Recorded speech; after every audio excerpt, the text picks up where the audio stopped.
Right, breaking news చూస్తున్నాం. 6 గ్యారంటీలకు తూట్లు పుడిచారు. మహిళలకి 2500 ఇవ్వలేదు, మహిళలకు తులం బంగారం కూడా ఇవ్వలేదని చెప్పి ఎమ్మెల్సీ కవిత, బీఆర్ఎస్ ఎమ్మెల్సీ కవిత కేసీఆర్కి సవాల్ చేశారు. మీరు కమాండ్ కంట్రోల్ సెంటర్కి రండి, మేమందరం మహిళలందరం అక్కడికి వస్తాం, అక్కడికి వచ్చి దీని మీద చర్చిద్దాం.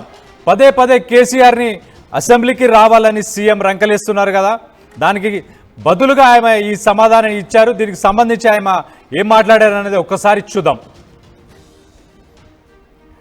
ఈసారి ఆమె కవిత ఏం మాట్లాడారు అనేది ఒకసారి ఆమె బయటలో చూద్దాం. ముఖ్యమంత్రి రేవంత్ రెడ్డి గారు పదే పదే కేసీఆర్ గారు అసెంబ్లీకి రావాలి రావాలి అని రంకెలేస్తున్నట్టుగా కనబడతా ఉన్నది. వారిని వెంబడే డిమాండ్ చేస్తా ఉన్నాం. నిజంగా కూడా వాదన చేయాలనుకుంటే, మీకు నిజంగా కూడా చర్చ చేయాలనుకుంటే మీ పోలీస్ కమాండ్ కంట్రోల్ రూమ్ కి మేము మహిళలందరం కూడా వస్తాం. మీరు చర్చ పెట్టండి. ఎందుకు 2500 రూపాయలు నెలలు మహిళలకు ఇస్తానని ఇవ్వడం లేదో, ఎందుకు తులం బంగారం ఇస్తలేరో, ఎందుకు 2000 నుంచి 4000 చేస్తాన్న పెన్షన్లు పెంచడం లేదో తప్పకుండా చర్చిద్దాం. అంతేగాని చీటికి మాటికి కేసీఆర్ గారి పేరు చెప్పి మీరేదో డైవర్షన్ పాలిటిక్స్ చేయాలని చూస్తే తెలంగాణ ప్రజలేం అమాయకులు కాదు. మీరు చేయనటువంటి విషయాన్ని ఖచ్చితంగా వెంటబడతాం. మీరు చేసినామని చెప్తున్న విషయాల్లో ఉన్నటువంటి మోసాన్ని కూడా ఎండగడతామని చెప్పి ముఖ్యమంత్రి గారిని డిమాండ్ చేస్తా ఉన్నాను. Thank you. జై తెలంగాణ. కాంగ్రెస్ ప్రభుత్వం ప్రజలని మోసం చేస్తుంది, ప్రజలు దీన్ని గమనిస్తున్నారు. CM Revanth Reddy diversion politics చేస్తున్నారని చెప్పి కూడా ఆయన వ్యాఖ్యానించారు. దీనికి సంబంధించి మరిన్ని వివరాలు మా ప్రతినిధి మధుని అడిగి తెలుసుకునే ప్రయత్నం చేద్దాం. మధు, చెప్పండి, కవిత ఈ వ్యాఖ్యలు ఎక్కడ చేశారు అండ్ దీనిపై కాంగ్రెస్ నుంచి ఎవరైనా ఏదైనా స్టేట్మెంట్ రిలీజ్ చేశారా ఏంటి? ఖమ్మం పర్యటనలో కవిత ఈరోజు ఎమ్మెల్సీ కవిత వ్యాఖ్యలు చేశారు. కొత్తగూడెంలో జరిగినటువంటి సమావేశం తర్వాత మీడియాతో ఈ మాటలు మాట్లాడారు. చాలా స్పష్టంగా, అంటే గత కొంతకాలంగా అసెంబ్లీకి రావాలి కేసీఆర్ అనేటువంటి వ్యాఖ్యానాన్ని ముఖ్యమంత్రి రేవంత్ రెడ్డి చేస్తూ ఉన్నారు. పదే పదే చర్చకు వచ్చేలా దీన్ని ప్రస్తావిస్తూ ఉన్నారు. సభల్లో, సమావేశాల్లో, మీడియా సమావేశాల్లో కేసీఆర్ అసెంబ్లీకి రావాలి అనేటువంటి చర్చ. తర్వాత రీసెంట్గా జరిగినటువంటి వాటిలో అసెంబ్లీకి రాకపోతే ఫామ్ హౌస్కి వస్తా అన్నటువంటి మాటలు. చెప్పండి మధు. అంటే అసెంబ్లీకి రాకపోతే ఫామ్ హౌస్కి రావాలి అనేటువంటి స్టేట్మెంట్ ఎమ్మెల్సీ కవిత పదే పదే చేసిన మాటలను ఆమె గుర్తు చేసే ప్రయత్నం చేశారు. రంకెలు వేస్తూ ఉన్నారు ముఖ్యమంత్రి రేవంత్ రెడ్డి కేసీఆర్ పైన పదే పదే చర్చకు రావాలంటూ.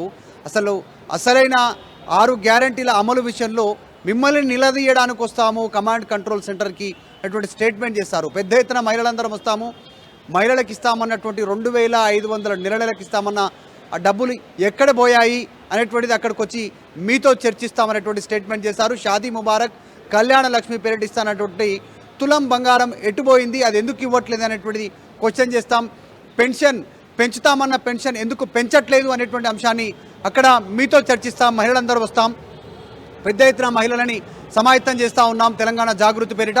మీరు ఎన్ని డైవర్షన్ పాలిటిక్స్ చేసినా, మీరు ఇచ్చిన హామీల అమలు కోసం పదే పదే క్వశ్చన్ చేస్తూనే ఉంటాం.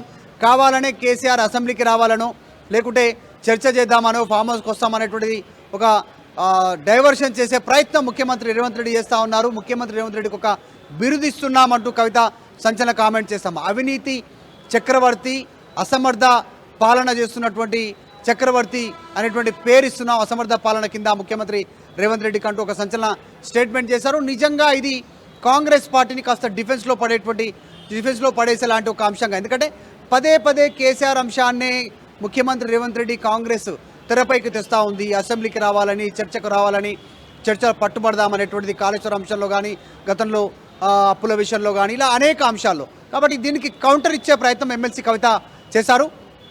ఈరోజు ఆమె కొత్తగూడెం సంబంధించినటువంటి ప్రాంతంలో పర్యటించారు. కొద్దిసేపు అక్కడ మాట్లాడుతున్న సందర్భంలోనే మీడియాతో ఈ స్టేట్మెంట్ చేయడంతో కాస్త గట్టి కౌంటర్ ఇచ్చారు అనేటువంటి ఒక చర్చ ప్రస్తుతం కొనసాగుతూ ఉంది. కవిత ఈ అంశం పైన త్వరలో పెద్ద ఎత్తున ప్రభుత్వాన్ని నిలదీసే కార్యక్రమం కూడా తీసుకోబోతున్నారు అనేటువంటిది చర్చ కొనసాగుతూ ఉంది. 2500 పెన్షన్, 4000 ఇంట్లో ముసలి వాళ్ళు ఇద్దరు ఉంటే ఇద్దరికి ఏజ్ పర్సన్స్కి, తర్వాత కళ్యాణ లక్ష్మి కింద ఇస్తానన్నటువంటి తులం బంగారం. ఇన్ని రోజులు పెండింగ్ ఉన్నటువంటి, అంటే కాంగ్రెస్ అధికారంలోకి వచ్చి 18 నెలలు దాటుతుంది కాబట్టి వాళ్ళందరికీ ఇవ్వాలనేటువంటి ఒక డిమాండ్ని తెరపైకి తెచ్చే అంశం కనిపిస్తూ ఉంది. మరి దీనిపైన కాంగ్రెస్ ఎట్లా రియాక్ట్ అవుతుంది, ముఖ్యమంత్రి కానీ ఇంకా మంత్రులు కానీ ఎవరైనా రియాక్ట్ అవుతారో చూడాలి కవిత చేసిన స్టేట్మెంట్ పైన. Right, thanks for the update Madhu. Right, thanks for the update Madhu. Yeah, ఒక్కసారి రేవంత్ రెడ్డి ఏం మాట్లాడారో చూద్దాం.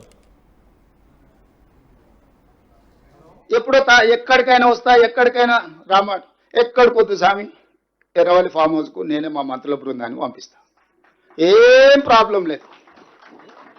తారీఖు చెప్పు, మొత్తం ఈ సెటప్ అంతా తీసుకొని వస్తారు మా వాళ్ళు. ఎర్రవల్లి ఫామ్ హౌస్లోనే చర్చ పెడతాము. చంద్రశేఖరరావు గారి ఆరోగ్యం అంత గొప్పగా లేదు, రావడానికి ప్రయాణం చేయడానికి ఏమైనా ఆరోగ్యం సహకరించకపోతే మీరు కుర్చీ వేసుకొని అక్కడ కుర్చీలో కూర్చోండి చంద్రశేఖరరావు గారు. మొత్తం మాక్ అసెంబ్లీ అని తెలంగాణ ఉద్యమంలో కోదండరామ్ గారు నిర్వహించేవాళ్ళు. శ్రీనివాస్ రెడ్డి గారు కూడా అప్పుడు అందులో ప్రశ్నలు అడిగి మమ్మల్ని అందరినీ మాక్ అసెంబ్లీ నిర్వహిద్దాం ఎర్రవల్లి ఫామ్ హౌస్లోనే. మా మంత్రుల బృందాన్ని నేను పంపిస్తా, అన్ని వివరాలు చర్చించుకుందాం. కాదు కూడదు అని ఒకవేళ అంటే చంద్రశేఖరరావు గారు పిలిస్తే నేను కూడా వస్తా. నాకేం బేసిజాలు లేవు, నాకంటే సీనియర్ ఆయన పబ్లిక్ లైఫ్లో, ప్రజా జీవితంలో, అనుభవంలో చంద్రశేఖరరావు గారు. వారి ఆరోగ్యం సహకరిస్తలేదు, లేదు ముఖ్యమంత్రి గారు కూడా రావాల్సిందే. చర్చలు ముఖ్యమంత్రి లేకపోతే సమర్థవంతమైన అర్థవంతమైన చర్చలు జరగవు. ముఖ్యమంత్రి కూడా ఈ చర్చలు పాల్గొనాలి అని చంద్రశేఖరరావు గారు కోరుకుంటే ఎర్రవల్లి ఫామ్ హౌస్లో జరగబోయే ప్రజాప్రతినిధుల సమావేశానికి నేను కూడా వస్తాను. తారీఖు నిర్ణయించండి. క్లబ్బులు పబ్బులు అంటేనే మాకు కొంచెం ఇబ్బంది, మేము వాటికి దూరం మొదటి నుంచి, ఇప్పుడు కాదు చదువుకునేటప్పటి నుంచి కూడా క్లబ్బులకు పబ్బులకు దూరము. ఈ తెలంగాణ వచ్చినప్పటి నుంచి వాటి మీద ఎన్నో బైక్ ఛాలెంజ్లు చేసినాం, గంజాయితీ డ్రగ్స్కు వ్యతిరేకంగా ఎన్నో నిర్ణయాలు తీసుకున్నాం. ముఖ్యమంత్రి రేవంత్ రెడ్డి గారు పదే పదే కేసీఆర్ గారు అసెంబ్లీకి రావాలి అని రంకెలేస్తున్నట్టుగా కనబడతా ఉన్నది. వారిని వెంబడే డిమాండ్ చేస్తా ఉన్నారు. నిజంగా కూడా వాదన చేయాలనుకుంటే, మీకు నిజంగా కూడా చర్చ చేయాలనుకుంటే మీ పోలీస్ కమాండ్ కంట్రోల్ రూమ్ కి మేము మహిళలు అందరం కూడా వస్తాం. మీరు చర్చ పెట్టండి. ఎందుకు 2,500 రూపాయలు నెలలకు మహిళలకు ఇస్తానని ఇవ్వడం లేదో, ఎందుకు తులం బంగారం ఇస్తలేరో, ఎందుకు 2,000 నుంచి 4,000 చేస్తా అన్న పెన్షన్లు పెంచడం లేదో తప్పకుండా చర్చిద్దాం. అంతేగాని చీటికి మాటికి కేసీఆర్ గారి పేరు చెప్పి మీరేదో డైవర్షన్ పాలిటిక్స్ చేయాలని చూస్తే తెలంగాణ ప్రజలేం అమాయకులు కాదు. మీరు చేయనటువంటి విషయాన్ని ఖచ్చితంగా వెంటబడతాం. మీరు చేసినామని చెప్తున్న విషయాల్లో ఉన్నటువంటి మోసాన్ని కూడా ఎండగడతామని చెప్పి ముఖ్యమంత్రి గారిని డిమాండ్ చేస్తా ఉన్నాను. Thank you. జై తెలంగాణ. ముఖ్యమంత్రి మనం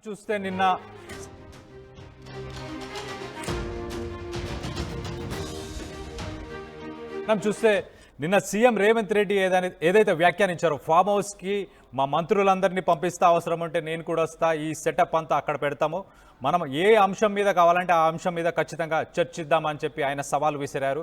మనం చూస్తే ఇవాళ కేసీఆర్కి ఒక పక్కన హెల్త్ బాగలేకపోవడం వల్ల కవిత జాగృతికి సంబంధించి ఒక కొత్తగూడెంలో ఏదైతే మీటింగ్కి వెళ్ళిందో ఆ మీటింగ్లో ఏమో ఈ అంశాన్ని లేవనెత్తింది. పదే పదే కేసీఆర్ని ఎందుకు పిలుస్తున్నారు, మీ స్థాయి కాదు, కేసీఆర్ని పిలిచే స్థాయి కాదు మీది. సో మీకు నేను సవాలు చేస్తున్న 6 గ్యారంటీలు ఏవైతే మీరు హామీలు ఇచ్చారో వాటన్నిటికీ తూట్లు పొడిచారో. మీరు మహిళలకు 2,500 నెలకి ఇస్తా అన్నారు, అది ఇవ్వలేదు. అలాగే బంగారం ఇస్తా అన్నారు, అది కూడా ఇవ్వలేదు. వీటన్నిటి గురించి చర్చించడానికి కమాండ్ కంట్రోల్ సెంటర్కి నేను మహిళలందరం కలిసి వస్తాం, దీనికి మీరు సమాధానం చెప్పడానికి రెడీగా ఉన్నారా అని చెప్పి ఆయన చెప్పింది.